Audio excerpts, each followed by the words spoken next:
Close your eyes for 30 seconds and imagine jumping exactly 10 years into the future. If you're 22 now, you're 32, and your life has played out as the exact opposite of your dreams.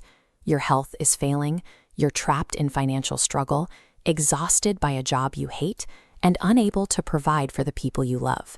You spend your days working like a laborer, and your nights haunted by the fact that you've run out of time to try anything new. At 3 a.m., you're scrolling through your phone, and you find an old photo of yourself from today. You see the energy and the potential you once had. You realize your time has finally run out, and you start to wonder what you would give for just one more chance to change it all. Now, open your eyes. You just got that chance. You are back in the present, with the opportunity to ensure that future never happens. But the answer isn't to suddenly force yourself into a state of ultra-discipline tomorrow morning. Forcing action through sheer willpower is a temporary fix that almost always leads to quitting within a few days. Relying on raw emotional motivation to fix a broken life is a flawed strategy. It's an attempt to push against your natural state, rather than changing the state itself. Your brain operates on a specific logic. Every action you take is a goal. Even when you're lying on the sofa doing nothing, your brain sees that as a successful mission to keep you away from discomfort and responsibility. Your brain uses the narrative of laziness as a defense mechanism. It's a story designed to protect you from the effort of trying and the social judgment that comes with a potential failure. Humans build an identity from childhood, and the modern brain treats any idea that challenges that identity as a physical threat. This diagram shows how your ego creates a barrier that causes new opportunities and necessary changes to simply bounce off. Your brain is highly logical. It will find a way to convince you why resting today is the right move. You choose the safety of a familiar, struggling identity over the risk of becoming someone new. This is why most resolutions fail by February. It's not a lack of effort. It's a systemic preference for a known struggle over the loss of a 20-year-old version of yourself. The permanent solution is to change yourself so deeply that the work required to reach your goals starts happening naturally. Think of a professional bodybuilder who has reached a point where eating healthy requires no effort, but eating unhealthy feels like a struggle. Or a successful CEO who doesn't have to force themselves to work. They have to force themselves to rest.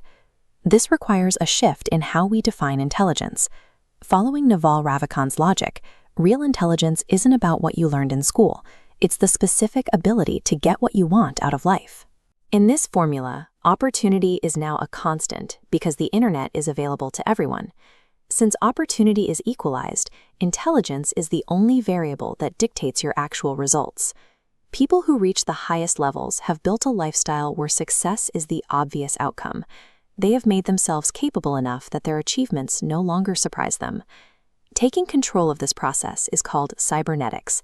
It's the act of grabbing the steering wheel of your life and moving past the protective stories of your ego. The process is mechanical. Set a bold goal and take immediate action. Then measure the gap between where you are and where you want it to be. Learn from mistakes and iterate. The loop continues until the goal is met. This system changes how you process setbacks. When you view your life like a scientist, a failure stops being a personal defect and becomes a piece of data needed for the next course correction.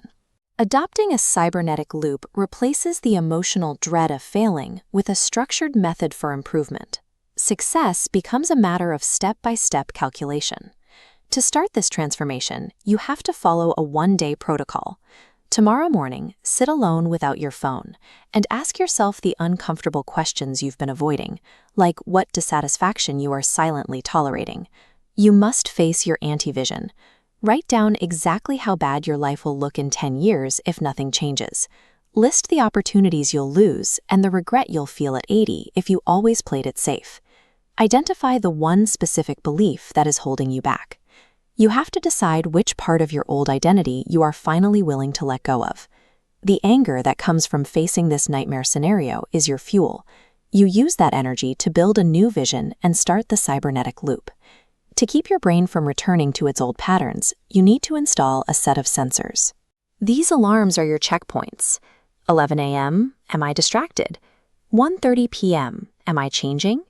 3:15 and 5 p.m., did I avoid important tasks?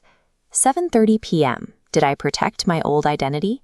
And 9 p.m., when did I feel most alive and most miserable?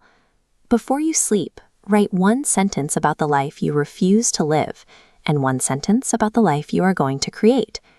If you follow this protocol, you stop being the person you were yesterday. You have a choice: follow the crowd back into the life you imagined at 3 a.m., or use this chance to change your entire trajectory.